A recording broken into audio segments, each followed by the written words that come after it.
Scott Gibson, the founders of Hop and Scott Workshops, to tell you a bit more about their process and their amazing initiative with their space and a bit of their journey there in collaboration. So please welcome Hop and Scott to Creative Mornings.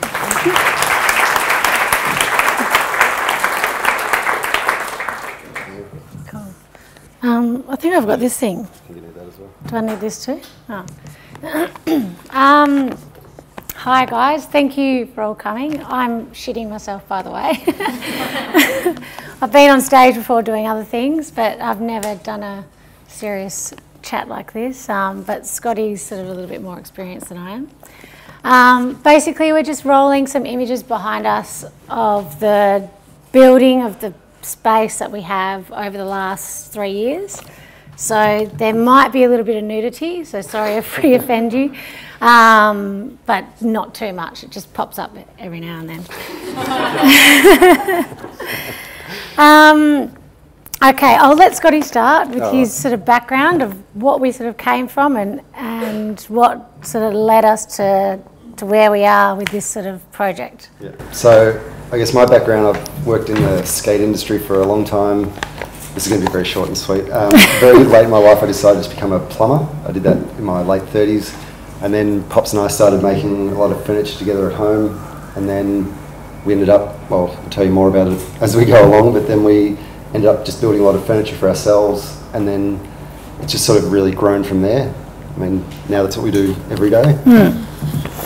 I come from a floristry background. I've been a florist for 15 or 16 years now, and I used to work on big events, collaborating with lots of different people all the time.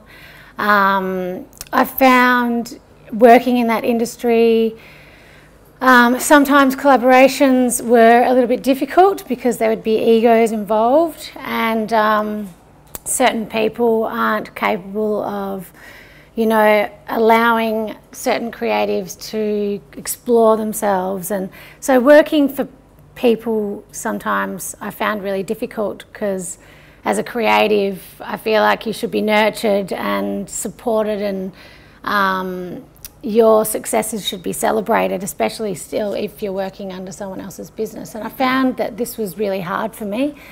I started teaching quite a few people floristry, working under other businesses, and I took on a little bit of a different approach. It was more encouraging and making people feel like they were just as important as the person running the business, and made it more of that we were a team, and that every beautiful installation we were doing was, you know, it couldn't have happened without every element of, you know, with people that were involved in it. So I was a little bit unhappy with a job that I was working in, and I thought, you know, and we were doing the furniture on the side, and we thought, okay, let's get something started where there isn't this ego and there isn't this sort of, I don't know, controlling sort of thing. We wanted a space where creatives and small businesses could feel really comfortable. And also where people could get a start if they had an idea for a small business, where they could come in, and you can't always, you know, like setting up a wood shop's a pretty expensive venture, and if you've got a small business you can't just go out and buy everything you need. So what we wanted to do is basically allow people to come in and use all the things that we had there, all the tools and the machinery, so that they could actually get started. And it has actually worked with quite a lot of businesses that have come through our space. I mean, the first time I saw a cooperative workspace, I was living in Germany in the late 90s, and there was, getting some funny photos up there.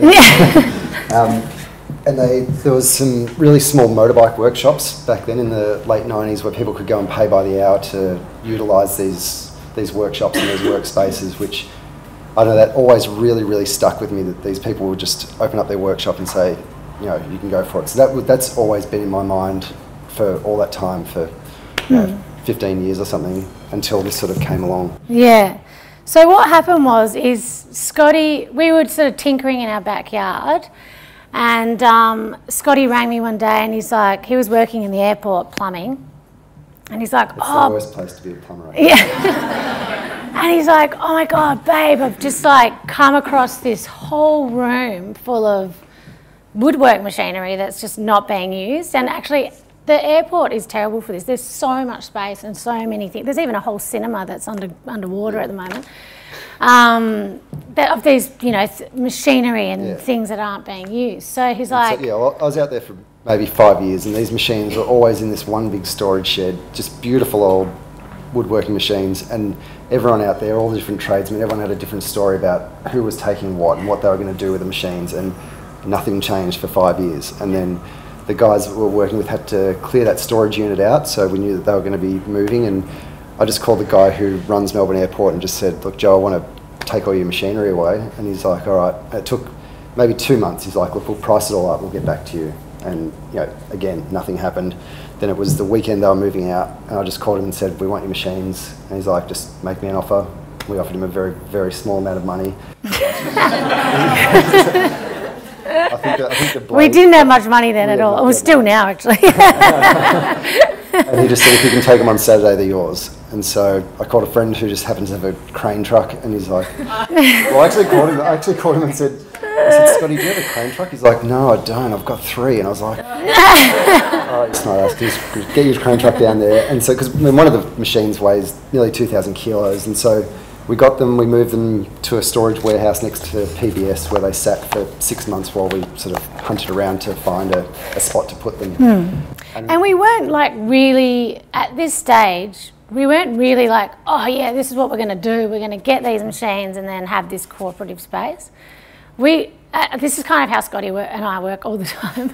We're like, oh, let's just get them, and then we'll work out what we do after. And what, you know, and how they become useful, because they're the most beautiful old things. It's like someone's got to be able to use them. And a lot of our friends were making furniture either at home or in small workshops at the same time. Again, not having access to larger machinery and a space to use it.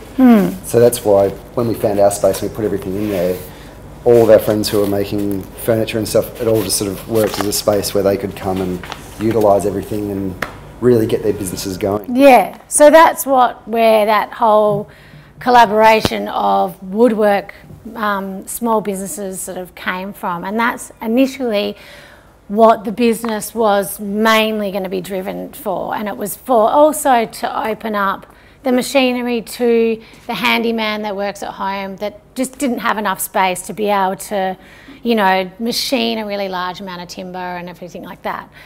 And then, you know, this was working really well. There hadn't been many other sort of spaces done like that in Melbourne. There'd been a few around the world. And you know, it was flowing really beautifully. We had lots of timber dudes coming through, and some businesses were just coming and machining their timber and then leaving. Another thing, we were both working full-time, probably working maybe 50 to 60 hours a week for someone else. Both of us probably was running someone else's business, and we were doing this, building the whole workshop, you know, on the side of that. I mean, it was at a point where we were like working out how many sheets of ply we could afford each week, and like getting stoked, going, we can get 4 sheets of ply, like put on the front of one of the workshops. Like, I mean, we were doing it with not very much stuff to build it all up. A lot of help from lots of really good people. But, you know, what we're going to talk about is a few of the things as far as like our whole business has been a collaboration with so many different people all the way through. Every part of we've been helped along with other people. So right from the building of it, the getting machines there, everything, even the fact that, you know, initially we didn't have the idea of having private studios, which we now do have. We've got 8. We had a good friend of ours, Dane Lover. I don't know whether you know him. He's a beautiful artist. He needed a new space, so we were like, oh, we'll build him a studio. So we built him a studio, and then we're like, oh, well, we may as well build another studio next to it because we're building one.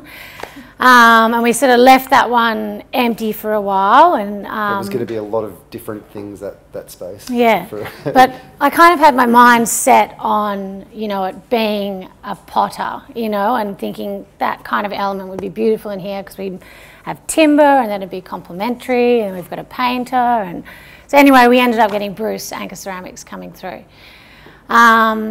So we'll get to more into that a little bit later.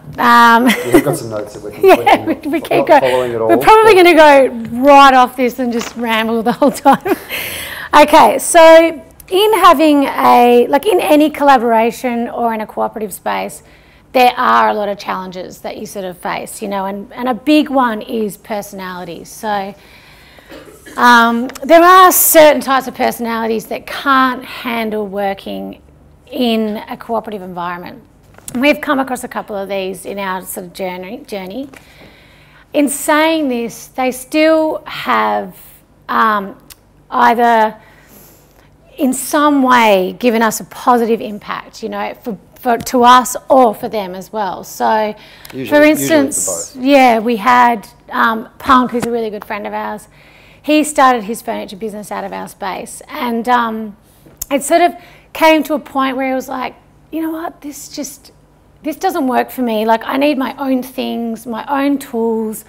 You know, like collaborating on design was awesome for him building his business, and we sort of bounced off each other for a while, but then it came to a point where it was like, okay, I need to move on, like I need to get my own thing, which is a really kind of positive step in all cooperative spaces where you can look at them. If you're not really one of those people that can consistently work in a collaborative and cooperative environment, that you can use it as a stepping stone, you know. So, you know, building your business and getting, you know, taking off that sort of risk, you know, sharing some costs when your business is still young, and then getting to a point and trying to keep the relationship good rather than, you know, damaging your relationship where you're like, oh fuck, I'm sick of this person, let's get the hell out of here. Like, try to keep it as good as possible so then they can move on, and you can still, even though they're not working in your space, you can still collaborate because, you know, we're constantly still throwing people Punk's way because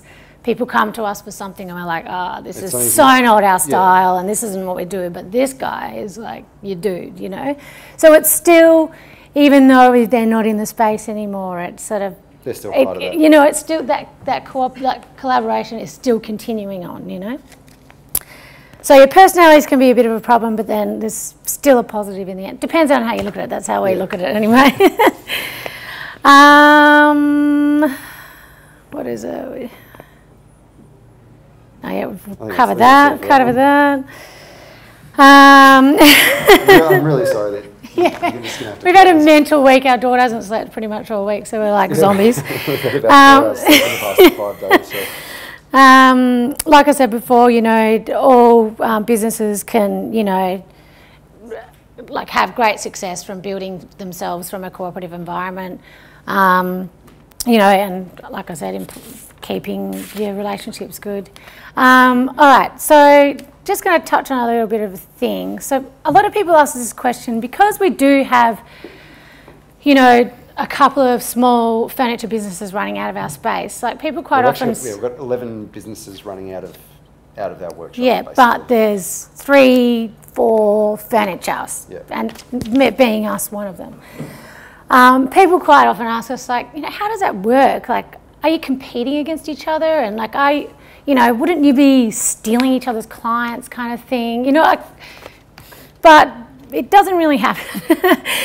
It's funny, when people come in and they say they want a certain type of table or something, it's always generally suited to one of the furniture makers that are in there. And I mean, if it's more suited to Chris who runs Second Chance Tables, then the first thing we're going to do is say, you just need to talk to Chris. I mean, I wouldn't want to go and make one of his sort of style of table. I wouldn't want to take that business away, even though the people have come to us.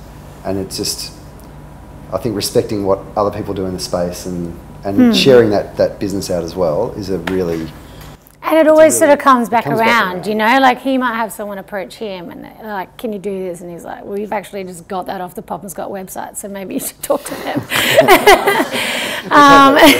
It happens quite a bit. So it's just really important to sort of keep that in mind, to avoid that sort of competition and conflict between businesses, and just you know, nurture each other and take care of each other, and respect what each other's do, and what their strengths are, and generally when you do that, you know, maybe we miss out on a $5,000 table sale, but in the end Chris gets it and he can pay his rent on time, or you know. So in turn it always sort of comes back around. Another thing that we've done with our space particular is to really like be focused on and cautious with the kinds of artists and businesses that we've let come into our space. We've sort of curated it in a sense where we've wanted it to be, well, for me, because I'm all about aesthetics, I want it to be aesthetically pleasing, and also I really want to be passionate about what they do, so I feel comfortable about promoting them and loving them and having them involved in the space. And you know, every time, because we have people coming through the workshop every day and walking them through and showing them the beautiful studios and all that sort of stuff. So we have really, you know, made sure that we made decisions with the businesses that came in. They were all complementary to each other rather than just letting people in because we had the space. We kind of really did take care in who, you know, came through. And I think that's important if you are looking at doing a cooperative space. It's important to think about who and the kinds of people, whether it's their art or their personality, you know, what would complement each other, so it's a harmonious environment and continue to be a harmonious environment. And also thinking about things like, you know, can we collaborate in the future, you know? So like Camille from Carpenter's Daughter makes beautiful aprons, and quite often we end up doing a cafe fit out and they use all her aprons, and then they go to Bruce and get lighting. And so we, you know, quite often all the businesses end up collaborating on little jobs. But, you know, it's also come from us, you know, thinking about that in a sense, you know, because people can come to this cooperative space and then essentially get it, you know, everything from the one spot. It's a one-stop shop. Yeah. Cool. So, don't know why I put this point here randomly, but I'll just say it anyway. Having a cooperative space came really naturally for Scotty and I. We sort of have been those kind of people ever since we met each other, you know, like we went and like randomly went and worked on a music festival together in America and travelled for, you know, months and months just selling T-shirts and entertaining people and, you know, going nuts. And we've always had, you know, a million different ideas of businesses, and, you know, from like the breakfast cafe that just served the hangover people, and like, you know, just weird, you know. I just wanted to deliver breakfast to people so that they could put their plates outside like you're at a hotel. Yeah, I mean, we still... I actually think I just wanted it more for me. Yeah. We actually still do this now that our heads are so absorbed by a business that we've had for 3 years. It's just grown really quickly. We're still always going, you know, that would be a really good business, you know. But and a lot of ridiculous business ideas that get thrown around. Yeah, or I'll find, because I'm obsessed with real estate, I'll find like this amazing warehouse, which we just found one in Collingwood, and I was like, what? Let's do something. Like, let's build a hotel or something, you know. I don't know. Maybe we will. We're going to build a hotel because this one keeps popping up all the time. Yeah, it's a new obsession of mine. I'll let someone else build it. But. Yeah, but then, and again, I mean, the hotel would be great because then that would be a full collaboration again, because we could use everyone in the space to build this sort of thing. Anyway, we also collaborate. So I'm throwing the word collaborate because it is about collaboration.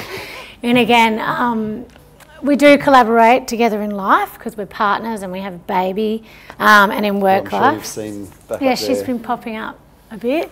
And like I said before, we've sort of really taken on that role in our space as being the nurturers. So sometimes the peacekeepers. Yeah. The toilet cleaners. So we're there to be supportive of all the small businesses in our space, and not just in our space, all the small businesses that have some sort of association with us, whether we're building something for them or whether we're or whether someone from another workshop's coming purely just to machine their timber and then they take it back to their workshop and continue on. Basically, we want to create, you know, and have created and will continue to create this network of support for small business, because it's so important. It is so freaking hard to start and grow a small business, and I'm sure a lot of you guys do have small businesses. I think a really important point with that is like being supportive of all these people that are around us. I mean, I get so completely stoked if someone either gets a job or if they've started their business and they get their first big order for something, or if they successfully go to the shop and buy everyone a coffee. Like I do get stoked on any successes that people have. I think not being jealous of people's success is like a massive, massive thing. If you celebrate other people's successes, it's good for your heart, it's good for your soul, and I think it actually just promotes general goodness, really. Yeah, and it creates the right energy that you need in a space where you've got a lot of different personalities and a lot of creatives.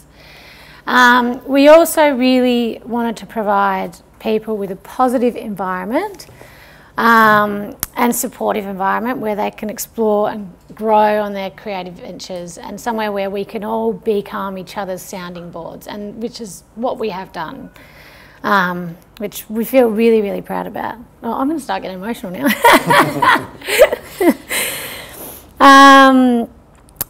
Also another bonus, a big bonus, which you guys should all know as well, is that having a cooperative space or even just collaborating on any sort of project, you know, it allows you to share costs, which is great in small business. It opens up your network, so it opens up your possibilities in your business, and and also, like I said before, we act as sort of sounding boards. So in the design process, you know, I mean, it's quite handy. We've got an architect in the in the space, Bruce, who's a ceramicist, who is the most amazing problem solver. And same with Scotty, actually. I usually will design a piece of furniture just because of how it looks and how I want it to look, and then I'll show the guys and they'll be like, no fucking way, man. Like, that is just like not possible. Not possible. Yeah, but I'll be like, okay, well, I want it to look like that, so just, can you make it possible? Like, how do we make it possible? And from there, you know, Scotty works on that. But then we also have Bruce, you know, or anyone else that's in a studio will pop out and go, what if you guys did it like this, you know? I think because Bruce has been in there pretty much the longest out of everyone there. We've had some of the most amazing discussions, and he's just such an amazing human being. And with all the discussions we have with whether it's a small design idea or whether we should take over the back warehouse or whatever, he's always just been an amazing sounding board. He's incredible, and he's really good with numbers and business and everything. So we're lucky to have that, man. With clay too. Yeah. So with all of us at the moment, as you all know, if you follow us on Instagram or actually our blog rarely gets updated, is that we have just opened a showroom. And that has been our biggest collaboration to date. Without a doubt. Everything about that, like the whole step from the gardens, the big roller door that you enter in, the size of the space, the big stone counter, like every single piece of that in there, all the little bit of work was done by everyone that we have in our space. Like there's chicken coops out the back that had been there for 20 years, and it was pretty disgusting. Yeah. And then we spent a lot of time in there with all the different people in our space, working out what each of us could do to bring this shop to light. And it's, you know, we're really stoked that it's happened, but it was every single person in that space had a really big input to make it happen. Yeah. So it's amazing. So hopefully you can all come and have a look at it. It's really pretty to look at. And, you know, I might have painted the floors like 5 times because I couldn't decide on the colour. But I can tell you now, it's very, very, very close to the first layer of paint. It's always the way. Very, very close. But, you know, you need to try these things. We got buy 5 times for free for painting the floor. Yeah. So, you know, that's our biggest collaboration, using everyone in the space. And we hope that, you know, maybe with this hotel, I know it's not even happening at the moment, but I'm just, you know, maybe that it will be the same sort of story. So I know we've got a sort of time. Yeah. Yeah, I've just got a little like thing to end on. So the importance of collaborating. It's creates new and improved ideas. It helps you reach a wider geographical, you know, what do you say? Just have a wider geographical reach. Financial savings, better use of resources, knowledge, good practice, information and skill sharing, sharing the risks and testing designs and projects. Waste can be reduced by better decision making and broader understanding of the bigger picture. And then I'll end on a little note. Collaboration, the action of working with someone to produce something. And that's exactly what we did. Yeah. So that's it. Thank you all so much for coming so early on a frosty Friday morning and listening to us ramble on. Yeah. Sleep deprived We people. completely went off these notes. So does anyone, do we do Q&A now? Yeah. Yeah. So yeah, does anyone have any questions they want to kind of get a little conversation started? It's always hard to the first one. Yeah. So in terms of, you guys said you were working kind of full time as you were working on the business as well. Yeah. How did you know you were at the point where you could commit full time to making the transition? We were doing over 100 hours a week, and like we had no sleep, and we were just absolutely Yeah. Like, it was but make, it was make also or break. But no, I did get to a point. Poppy started full time for us for maybe 6 months before I did. Yeah. But it was also a point because, you know, because I was working for another small business and my energy had started to shift, you know, and I felt like, oh shit, this isn't good, because I was trying to run her business as well. It just needed, it was time. It was a huge risk because our business actually wasn't making money. But, you know, it was the time then, you know, and so my step was first and then Scotty later, which was a lot quicker than we thought. We thought he wouldn't be in for like another 2 years. So, yeah. 6 months and then that was it. Yeah. Yeah. But I think really, to be honest, there isn't a particular time. It's just if you're ready to take the risk, because, you know, it's like anything, like you're never ready to have a baby, or you're never ready to, you know, you're never really ready to do anything. You just have to like let go and go, all right, I'm just going to give it a go. If it doesn't work out, then I'll just go get another job. If it's not going to kill you, just do it. Yeah.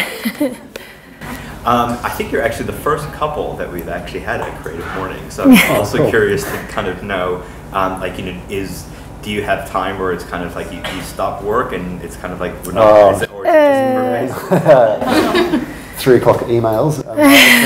It's at the moment it's still pretty all-consuming, I would say. But we're about to move a bit further out to a few more trees and not live, you know, 500 metres away from the workshop, so we're not going to be there every single second of the day. Yeah, we're really working on that. I've had a really tough year this year, having baby and both of us. So yeah, creating the separation, we're moving to Eltham and just giving it, you know, I work 3 days and then the other days I'm at home, and if she's asleep, maybe I can email. But yeah, it is really hard, and we don't know the answer to perfect balance at the moment, and hopefully one day we do. The other thing too is we didn't know what the hell we're doing. Like we just made this up as we went along, and just went with the flow, whichever way it was going, it felt right. Yeah. We sort of followed that. And it's worked out, which is really, really nice. But I mean, I had an idea aesthetically of how I want it to look and feel, and what I wanted to do with it. But in a sense, we'd never done anything like this before. Yeah. So yeah. Cool. Yeah. Any questions? Anyone want to ask anything? Have you guys thought about actually setting up a one-stop shop? You know, you have so many businesses working as separate entities, and of course that, you know, people come to you with a specific job and then you think, oh, well, this guy would be better suited. Yeah. But, you know, mentioning that you get more business working together. Yeah. So if you actually I mean, set up I mean that's what's a sort of. bigger business, I mean, that's what's sort of happened with having now we've got the showroom there. Because, Yeah. I mean, people can come and see all the different things that everyone within the space makes. And, I mean, it does actually, like if someone's coming in to get some tables for something or something, it does sort of promote the growth of everyone else's businesses because all those bits and pieces are there. Yeah, it kind of actually has naturally sort of done that anyway. You know, we do get a lot of restaurants and cafes coming in sort of knowing that, you know, they can come in and get the bits and pieces that they need from the one space. I haven't really thought about doing full promotion on that. Maybe I should. That's a bloody good idea. One-stop pop and scotch shop. Yeah. Work out some sort of package deal. Yeah. I mean, there's no reasons why we couldn't do that. It'll probably start happening this afternoon. Yeah, thank you. One last question, if anyone has anything. Yes. With the business side of things, do you just wing it, or do you guys have any kind of background knowledge? Well, I mean, I've worked in small business for my whole career, basically, in flower businesses. So I've sort of had, and I've run quite a few flower businesses and event businesses. So I had quite a little bit of experience in that sort of sense.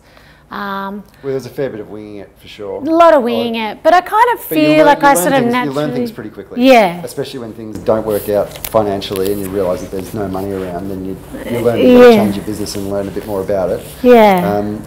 I think having a really good accountant is really, really, really important. Yeah. I mean, the most important thing with things like that is making sure you have the right people with you, you know. So the strengths that I don't have, I've got someone aside, you know. It's hard to know when to do that and hard to find the person as well. Yeah, and hard to let go, and also, which I still find really hard. But also to be able to go, I'm actually really not good at doing that, and give that power to someone else to do that.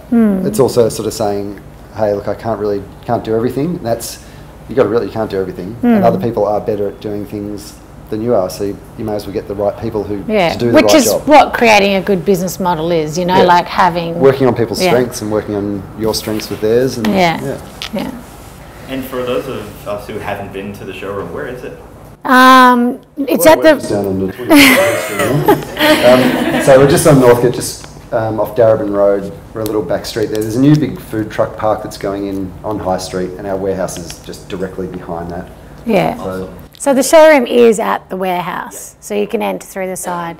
It's a little bit of an obscure sort of place, but you know, it works for us, and it's good to keep it all in one, especially having a kid. You know, you want to kind of simplify life a little bit. Yeah. Let's give a big hand to Pop and Scott for coming down.